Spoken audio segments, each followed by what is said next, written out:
Topic is the literary thesis and research techniques. यदि हम बहुत ही संक्षेप में बताएं तो जो लिटरेरी क्रिटिसिज्म थीसिस है वो एक लिटरेचर की थीसिस है जिसमें क्रिटिकल अप्रोच होता है। मतलब एक क्रिटिकल अप्रोच के साथ किसी लिटरेचर की थीसिस को देखना लिटरेरी क्रिटिसिज्म थीसिस कहलाता है। जैसे लिटरेचर की फील्ड में पोएम्स, नॉवेल्स, एपिक्स, ड्रामास और यहाँ तक कि मूवीज़, ये सब होता है।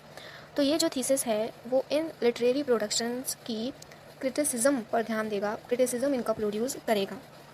इस टाइप के जो थीसिस होते हैं उनमें क्रिटिकल आर्ग्यूमेंट होता है। ये उनसे डील करते हैं जो आप रीडर को प्रेजेंट करते हैं पढ़ने के लिए, उनसे बात करते हैं आप, तो ये एक प्रकार से आर्ग्यूमेंट टाइप का थीसिस भी हो जाता है और पर्सुएसिव भी हो जाता है।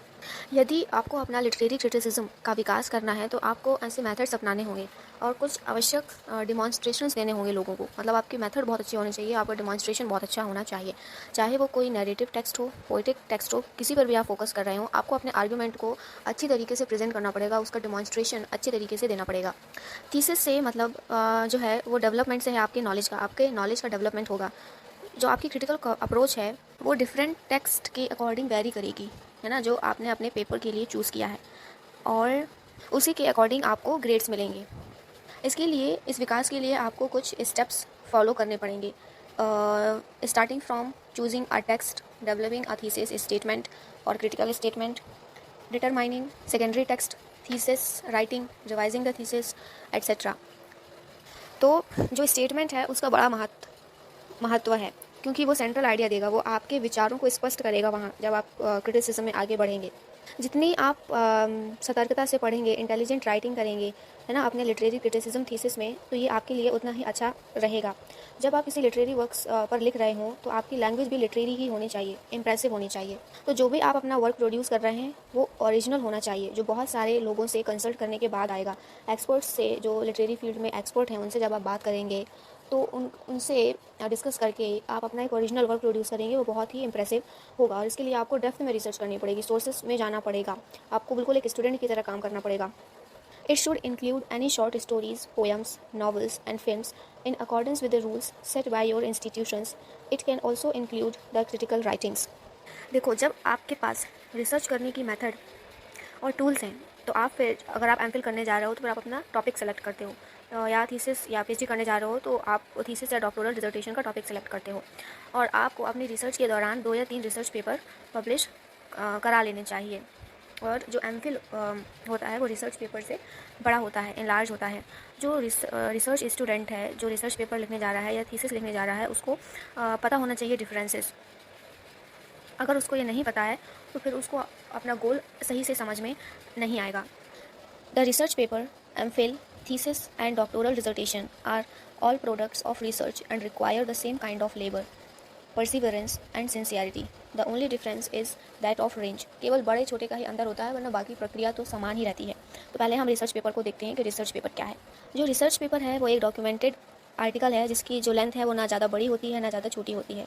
वो एनालिटिकल, आर्ग्यूमेंटेटिव और इंटरप्रेटेटिव होता है और किसी टॉपिक को एक लिमिट में डिस्कस करता है। जैसे उदाहरण के लिए टॉपिक है the imagery of Shakespeare's plays. ये जो रिसर्च पेपर के लिए जो टॉपिक है ये बहुत बड़ा हो जाएगा क्योंकि शेक्सपियर ने तो बहुत सारे प्लेज लिखे हैं। किन किन की इमेजरी में जाओगे आप, तो आपको और लिमिटेड होना पड़ेगा। आप मैकबेथ की इमेजरी ले लो, किंग, और भी बहुत सारे जो प्लेज हैं उनकी आप देख सकते हो। तो जो रिसर्च पेपर है वो स्टडी में डीप होता है, मतलब गहराई तो उसमें होती है लेकिन लेंथ उसकी मॉडरेट रहती है। और एक जो रिसर्च स्टूडेंट है उससे ये एक्सपेक्ट किया जाता है कि वो जो उसका टॉपिक है उसी से रिलेटेड रेलिवेंट पेपर्स पढ़े, बुक्स पढ़े और उनका प्रॉपर डॉक्यूमेंटेशन करे अपने रिसर्च पेपर में। दूसरा है एमफिल थीसिस। एमफिल थीसिस जो है ये थोड़ी बड़ी होती है रिसर्च पेपर से। यूनिवर्सिटी ऑफ कैम्ब्रिज के अनुसार कम से कम ये 100 पेजों की होनी चाहिए, excluding the bibliography and appendices. MPhil को लिखने के लिए कम से कम 6 महीने का समय दिया जाता है और विद्यार्थी को इस समय में सारे प्राइमरी और सेकेंडरी रिसोर्सेज भर भर के बिल्कुल पढ़ लेने चाहिए और एक अपना पॉइंट ऑफ व्यू डेवलप करना चाहिए। एमफिल थीसिस जो है वो 2 प्रकार का हो सकता है। एक तो a study of a text और a comparative study of 2 texts similar in theme और technique, और दूसरा है a critical analysis of an important aspect of an author। जैसे रिसर्च पेपर के लिए द इमेजरी ऑफ मैकबेथ अच्छा टाइटल है, लेकिन एमफिल के लिए थोड़ा और ब्रॉडर टॉपिक चाहिए। हम 2 टेक्स्ट को कंपेयर भी कर सकते हैं। जैसे हमने जॉन स्टीनबैक के का जो पर्ल है और अर्नेस्ट हेमिंगवे का the old man and the sea है, इसको कंपेयर कर लिया। या और भी अच्छा टॉपिक है ना, हम कहें कि जैसे the image of women in Virginia Woolf's Mrs Dalloway and to the lighthouse, तो इसमें भी एमफिल जो है वो किया जा सकता है। डॉक्टोरल डिसर्टेशन, डॉक्टोरल डिसर्टेशन क्या है? अनुसंधान की पराकाष्ठा है ना। एमफिल से ये बहुत बड़ी होती है और जो भी सब्जेक्ट होता है, जो भी टॉपिक होता है, उसका ये इन्वेस्टिगेशन करती है, उसकी जांच पड़ताल करती है और जो रिसर्चर है, जो बच्चा है, जो स्टूडेंट, जो विद्यार्थी है, उसकी जो भी एबिलिटीज़ हैं, इंटरप्रेटिव, आर्गुमेंटेटिव और एनालिटिकल, उनको ये प्रकट करती है। जो यूनिवर्सिटीज़ हैं ज़्यादातर वो तो यही चाहेंगी, सब कुछ आएगा कि जो डॉक्टोरल डिसर्टेशन है वो ओरिजिनल हो और एक जेन्युइन कंट्रीब्यूशन हो नॉलेज के लिए। लेकिन ये जो फ्रेज़ है ये डिफ़िकल्ट हो जाता है कि कोई जेन्युइन कंट्रीब्यूशन दे पाए नॉलेज के फील्ड में, क्योंकि इंग्लिश जो है ये फॉरेन लैंग्वेज है और हम लोग इतने अच्छे नहीं हैं जितने नेटिव स्पीकर्स हैं। तो यही अच्छा होगा कि इस स्थिति को थोड़ा बदला जाए और एक लिमिट सेट की जाए कि जो चीज़ें हमें पता है उसका एक फ्रेश इंटरप्रिटेशन किया जाए या डिस्कवरी की जाए नए फैक्ट्स की। जो ब्राइट स्टूडेंट हैं, जो अच्छे बच्चे हैं, वो एक जेन्युइन कंट्रीब्यूशन कर पाते हैं, लेकिन ये हर किसी के बस की बात नहीं होती। डॉक्टोरल डिसर्टेशन एक बुक नहीं है। एक बुक अगर मान लो कोई कीट्स पे है, डिकेंस पे है, तो वो पोएट के, नॉवलिस्ट की सारे एस्पेक्ट, सारे पहलू को कवर करेगी और डॉक्टोरल डिसर्टेशन से वो कहीं ज़्यादा आकार में बड़ी होगी, है ना। और जॉन कीट्स और Charles Dickens, a critical introduction एक बुक का टाइटल हो सकता है और उसमें 300 पेजेस भी हो सकते हैं, लेकिन ऐसी चीज़ कोई डॉक्टोरल डिसर्टेशन नहीं हो सकती, क्योंकि हम इसमें एक चीज़ पे फोकस कर रहे हैं ना कि क्या चीज़ नहीं पता है, और जो पता है तो उसको हम फ्रेश तरीके से देख रहे हैं। तो हम एक बहुत वाइड से नैरो टॉपिक में आ जाते हैं, तो वो डॉक्टोरल डिसर्टेशन कहलाता है। और जो बहुत बड़ा होता है उसे उसमें बुक आ जाती है। जो कैम्ब्रिज यूनिवर्सिटी है उसके अनुसार पीएचडी थीसिस जो है उसमें कम से कम 400 पेजेस होने चाहिए, 400 पेजेस की एक पीएचडी थीसिस होनी चाहिए। और जो अमेरिकन यूनिवर्सिटीज़ हैं वो 250 यानी 250 पेज डिमांड करती हैं कि इतने पेज की जो पीएचडी थीसिस है, डॉक्टोरल डिसर्टेशन है, वो होनी चाहिए। और ये अगर हर यूनिवर्सिटी में हो जाए इंडिया में भी तो बहुत अच्छी बात है। अगर मान लो कोई डॉक्टोरल डिसर्टेशन 700 पेज की है तो ये बहुत ज़्यादा हो जाएगी, क्योंकि 700 पेज की है तो उसमें क्या क्या होगा, मतलब जो हमारा टॉपिक है उससे कुछ ज़्यादा ही चीज़ें उसमें डाली जाएंगी, तो वो चीज़ें जो है वो मिक्स हो जाएंगी, समझ में नहीं आएगा और ब्लर हो जाएंगी सारी चीज़ें। तो इतने पेज की डॉक्टोरल डिसर्टेशन नहीं होनी चाहिए। चॉइस ऑफ द टॉपिक, अब हम टॉपिक कैसे चुनें? टॉपिक चुनना सबसे बड़ी समस्या रहती है किसी के लिए भी। जो बच्चा एमफिल कर चुका है उसके लिए ये उतना कठिन नहीं होगा, क्योंकि उसको पता है कि रिसर्च का क्या प्रोसेस है थोड़ा बहुत। लेकिन जो बच्चा बिल्कुल इसमें नया है उसको दिक्कत होती है कि टॉपिक कैसे सेलेक्ट किया जाए। वो अपने सुपरवाइज़र से पूछते हैं कि आप हमें टॉपिक सजेस्ट कर दीजिए। सुपरवाइज़र ने अगर कोई टॉपिक सेलेक्ट करके आपको दे दिया तो आपका ही इंटरेस्ट नहीं है उसमें, क्योंकि वो उसको क्या पता कि आपको क्या पढ़ने में मजा आएगा, वो तो आपको पता है ना। तो अब सुपरवाइज़र जो टॉपिक देगा उसमें कहीं ना कहीं उसका भी इंटरेस्ट होगा, क्योंकि तभी तो वो आपके साथ काम कर पाएगा। तो उसी प्रकार से आप एक के ऊपर रिलाई नहीं कर सकते हो कि आप सुपरवाइज़र को ही पूरा बोल दो कि आप ही टाइटल हमें टॉपिक चूज़ करके दे दो। आप दोनों की सहमति होनी चाहिए। अब कैसे करें, how to choose a topic? दो प्रकार के बच्चे होते हैं, जैसे मैंने पहले ही बताया कि एक जो एमफिल कर चुके हैं और वो पीएचडी में आते हैं, और एक बिल्कुल नए बच्चे जो बिल्कुल पीएचडी में ही एंटर करते हैं। तो जो एमफिल के बच्चे हैं उनको ज़्यादा एडवांटेज मिल जाता है, क्योंकि उन्होंने ऑलरेडी कोर्स रिसर्च मेथडोलॉजी में कर रखा है और उस दौरान उन्होंने बहुत कुछ सीखा अपने टीचर से कि कैसे काम किया जाता है, और सेमिनार में पार्टिसिपेट करने में, पेपर्स लिखने में, तो उन्होंने ये सारी चीज़ें की हैं, तो उनको थोड़ा बहुत नॉलेज है, वो बिल्कुल नए नहीं है इस फील्ड में। और जब कोई एमफिल किया हुआ बच्चा पीएचडी में एंटर करता है तो वो अपने ही टॉपिक को और इनलार्ज कर देता है पीएचडी में, जो उसने एमफिल में लिया हुआ था। और यही फ़ायदा उन बच्चों को होता है जिन्होंने प्री पीएचडी कोर्स कर रखा है, तो उनके साथ भी यही एडवांटेज होता है। जो बच्चे जिन्होंने ऐसा कोई कोर्स नहीं किया वो बेचारे भटकते रहते हैं कि क्या किया जाए, पहले उन्हें नहीं पता रहता। तो वो कोई भी बच्चा हो वो सबसे पहले अपने टीचर के पास ही जाएगा, उनसे रिक्वेस्ट करेगा कि टॉपिक सजेस्ट कर दीजिए, है ना। तो अब वो ये नहीं समझते हैं कि आपका इंटरेस्ट है, आप टीचर को जाके बताइए कि सर मुझे इस चीज़ में रिसर्च करनी है, तभी तो टीचर नाम ही रहता है गाइड, वो आपको गाइड करेंगे। तो आपको ही सारा काम करना पड़ता है पूरा अपनी पीएचडी का, वो सिर्फ गाइड है, वो सिर्फ आपको गाइड करेंगे कि हाँ आप ये सही कर रहे हो, ये सही नहीं कर रहे हो, यहाँ चले जाओ, यहाँ से मटेरियल मिल जाएगा, वो सिर्फ आपके गाइड हैं। तो रिसर्च स्टूडेंट को कोऑपरेट करना पड़ेगा सुपरवाइज़र के साथ, है ना। और जो गाइड है वो भी कोऑपरेट ही कर सकते हैं, वो पूरा रिलाई नहीं कर सकते बच्चे सुपरवाइज़र के ऊपर। Research students are advised to follow these steps for the selection of a topic so that they can save time and energy. पहला है study of the complete works of the author. MA में जितने भी works रहते हैं author के, जो उसमें प्रिस्क्राइब्ड रहते हैं, वो कोई भी बच्चा नहीं पढ़ पाता। केवल एक वर्क जो ऑथर का प्रिस्क्राइब्ड है उसको बच्चा पढ़ता है और कुछ उसके बारे में क्रिटिकल वर्क्स पढ़ लेता है। तो उसकी नॉलेज कहाँ तक रह गई? जो उसके सिलेबस में दिया हुआ है वहीं तक। लेकिन ये नॉलेज उसको उसके रिसर्च में काम नहीं आएगी, उतने अच्छे तरीके से काम नहीं आएगी। वो ऑथर को तब अच्छे से पूरी तरह से समझ पाएगा जब वो उसके सारे वर्क्स पढ़ेगा। ये पाया गया है कि ऑथर के जो लेटर्स होते हैं उसकी ऑटोबायोग्राफी होती है, जर्नल्स होते हैं, क्रिटिकल राइटिंग्स होती हैं, वो ज़्यादा मददगार होती हैं। बल्कि उनके जो कमेंट्रीज़ रहती हैं या क्रिटिकल स्टडीज़ रहती हैं उनके मुकाबले ये ज़्यादा फ़ायदेमंद रहती हैं। दूसरा है study of a few standard critical studies. Primary sources को पढ़ने के बाद सेकेंडरी सोर्सेज की ओर भी ध्यान देना चाहिए रिसर्च स्टूडेंट को। मतलब क्रिटिकल स्टडीज़ जो हुई हैं ऑथर पर, जो दूसरे ऑथर ने उस ऑथर पर लिखा है, उसे भी पढ़ना चाहिए। तो जब वो पढ़ेगा क्रिटिकल वर्क्स तो उसको टेक्स्ट भी और अच्छे से समझ में आएगा, ऑथर के जो थॉट हैं वो भी उसको अच्छे से समझ में आएगा, और अपने विचार वो उन लेखकों के साथ कंपेयर कर सकता है, तुलना कर सकता है जिन्होंने उस ऑथर के ऊपर वो क्रिटिकल वर्क्स लिखे हैं, और ये देख सकता है कि उन्होंने कौन से पॉइंट नेगलेक्ट किए हैं या कौन से पॉइंट उन्होंने गलत तरीके से समझ लिया है और उसको लिखा है, जो उसकी नज़र में बहुत ही महत्वपूर्ण और योग्य होगा। वो ऐसे पॉइंट निकाल सकता है, उसे मिल सकते हैं। तीसरा है नैरोविंग द टॉपिक टू स्पेसिफिसिटी। जो फाइनल स्टेप होता है एक टॉपिक को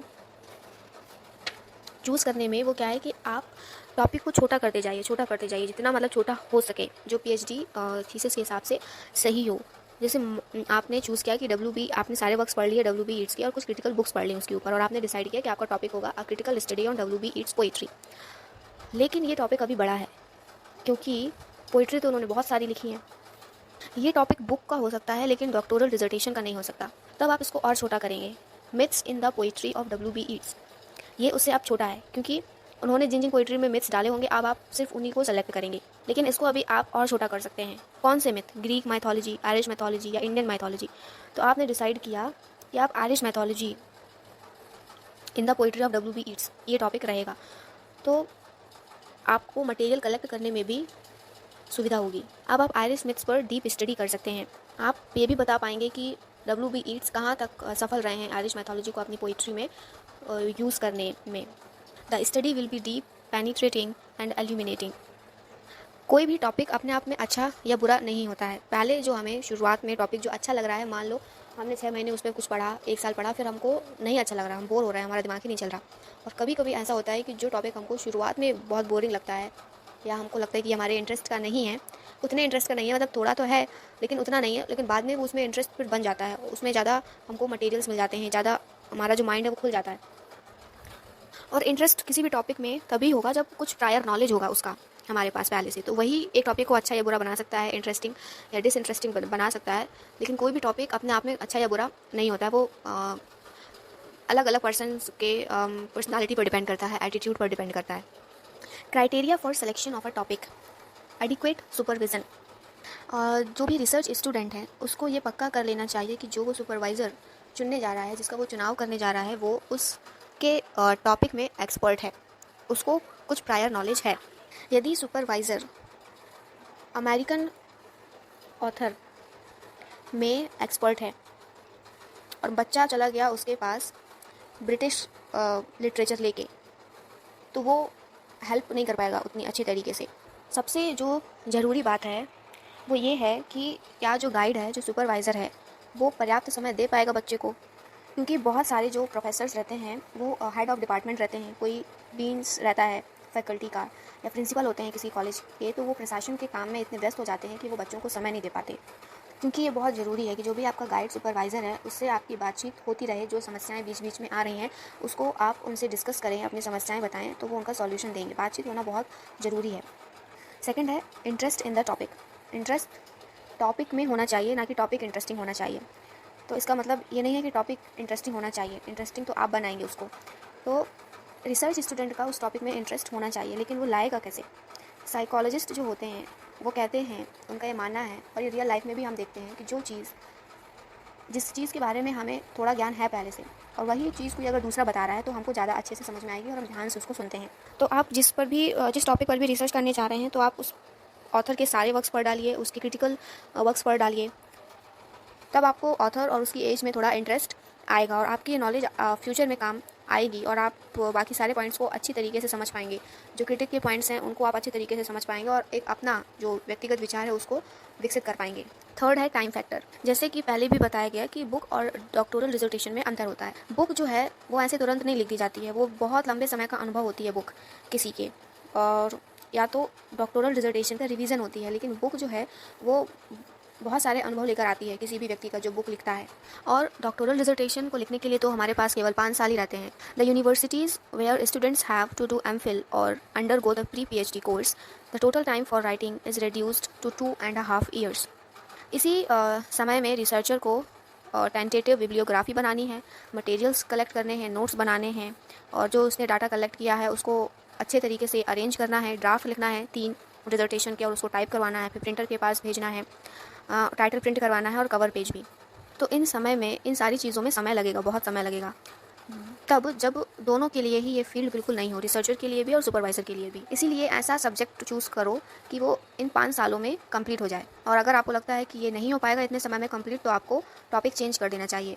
और आपको ये भी साथ में देखने की ज़रूरत है कि आप छोटा करने के चक्कर में उसको इतना ही छोटा ना कर दें कि 6 महीने में ही कंप्लीट हो जाए। 6 महीने में तो हमको MPhil करना था, आपको ऐसा करना है कि कम से कम 5 साल तक, 5 साल से थोड़ा 1-2 साल ऊपर हो सकता है, लेकिन 5 साल तक तो वो टॉपिक थोड़ा इतना बड़ा होना चाहिए कि 5 साल ही लगें उसको कंप्लीट होने में।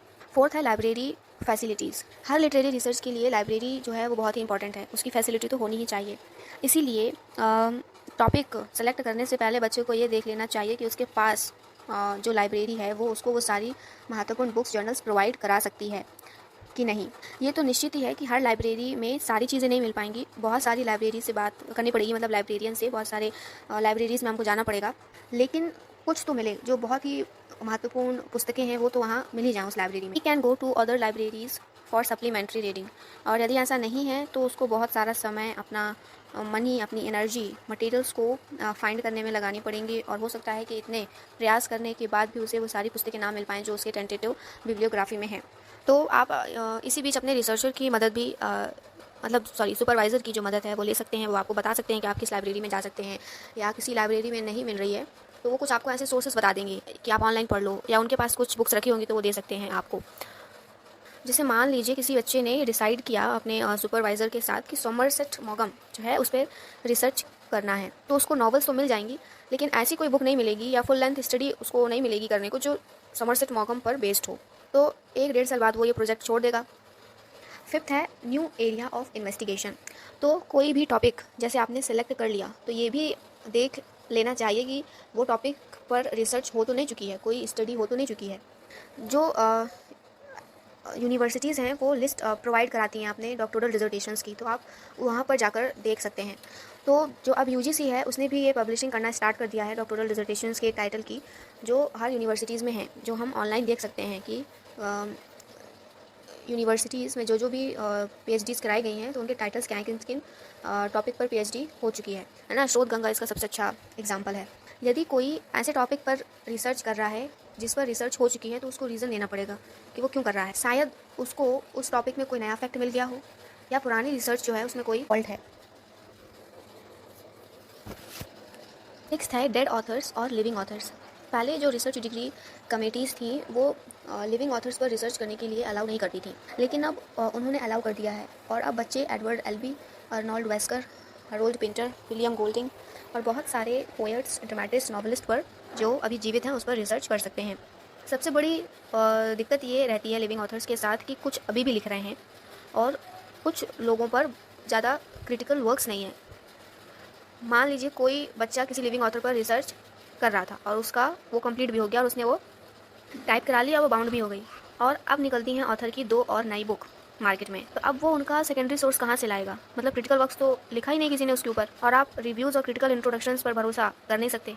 तो इसीलिए जो भी बच्चा रिसर्च कर रहा है, Elizabeth Jennings, Elizabeth Bowen, Edward bond, Anita Desai, तो उनको फिर अपना प्रोजेक्ट छोड़ना पड़ता है क्योंकि उनको क्रिटिकल मटेरियल्स नहीं मिले हैं पर्याप्त मात्रा में। तो इसीलिए अगर आप कोई लिविंग ऑथर को चूज़ कर रहे हैं तो सुपरवाइज़र और दोनों को ये देख लेना चाहिए कि मतलब ऑथर अब ऐसी स्थिति में नहीं है कि वो कोई अपना नया वर्क प्रोड्यूस करेगा, मतलब बहुत ही बुरी हालत में है कि वो सिर्फ नाम का ही मतलब जिंदा है, वो कुछ काम नहीं कर सकता, ना अपनी बुक लिख सकता है, ना ही कुछ कर सकता है।